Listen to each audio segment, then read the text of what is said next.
അപ്പൊ കുണ്ടിക്കാ ചേച്ചി? കുണ്ടിയില്ലേ? കുണ്ടിയിലിട്ട് തരുമോ? എന്റെ ഫിയാൻസിക്ക് ഒരു സർപ്രൈസ് കൊടുക്കാൻ വേണ്ടിട്ട് എനിക്ക് കുണ്ടിയിലൊന്ന് ഇട്ട് തരുമോ മെഹന്തി?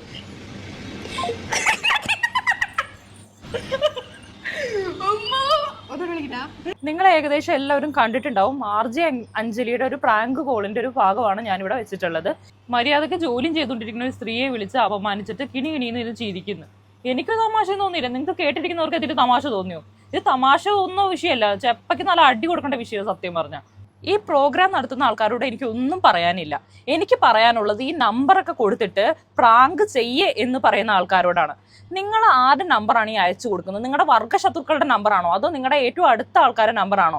ഒരിക്കലും ഏറ്റവും അടുത്ത ആൾക്കാർക്ക് നമ്മൾ ഇതുപോലെ ഒരു പണി കൊടുക്കണമെന്നോ അല്ലെങ്കിൽ നമ്മളെ കൊണ്ടോ അല്ലെങ്കിൽ വേറെ ഒരാളെ കൊണ്ടോ അപമാനിക്കണമെന്നോ അല്ലെങ്കിൽ മോശക്കാരാക്കണമെന്നോ അല്ലെങ്കിൽ പരിഹസിക്കണമെന്നോ വെറും ജോക്കർ ആക്കണമെന്നോ ഒരിക്കലും ആഗ്രഹിക്കത്തില്ല. ഇനിയിപ്പോൾ ഇതിന് വർഗ്ഗശത്രുക്കളുടെ നമ്പറാണോ നിങ്ങൾ ഈ കൊടുത്തിരിക്കുന്നത്?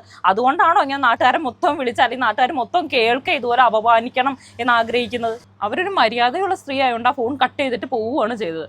അവരുടെ സ്ഥാനത്തിന് വേറെ വല്ലവരും ആയിരുന്നെങ്കിൽ നിങ്ങൾക്ക് അർഹതയുള്ളത് അപ്പം തന്നെ തന്നിട്ടേ ഫോൺ കട്ട് ചെയ്യത്തുള്ളായിരുന്നു. ഇതിനകത്തൊക്കെ നമ്പറൊക്കെ അയച്ചു കൊടുത്തിട്ട് പ്രാങ്ക് ചെയ്യാൻ പറയുന്നവർ വേണം ആദ്യം അടിക്കാൻ. എന്തെങ്കിലും സാധനങ്ങളൊക്കെ മേടിച്ച് അവർക്ക് അറിയാണ്ട് ഒരു ഗിഫ്റ്റ് ആയിട്ടൊക്കെ കൊടുക്കുക. അതിലൂടെ സന്തോഷം കണ്ടെത്താൻ പറ്റും. പക്ഷെ ഇതെന്തോന്നാ നാട്ടുകാരുടെ വായിലിരിക്കുന്ന മൊത്തം കേൾപ്പിക്കുക, ചീത്ത പറയിക്കുന്ന ഒരു പരിപാടിയാണ് ഇത് സത്യം പറഞ്ഞാൽ. അല്ലെങ്കിൽ ഒരുമാതിരി കോമാളിയാക്കുന്ന ഒരു പരിപാടിയായിട്ടാണ് എനിക്ക് തോന്നിയിട്ടുള്ളത്. അതിനകത്ത് അവർ രജിസ്റ്റർ ചെയ്യാൻ പറഞ്ഞിരിക്കുന്നത് അതിനകത്ത് കറക്റ്റായിട്ട് പറഞ്ഞിട്ടുണ്ട്.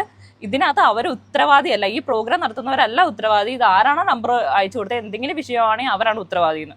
നാണാവില്ലേ മക്കളെ നിങ്ങൾക്കൊക്കെ ഇങ്ങനെ കാണിക്കാൻ?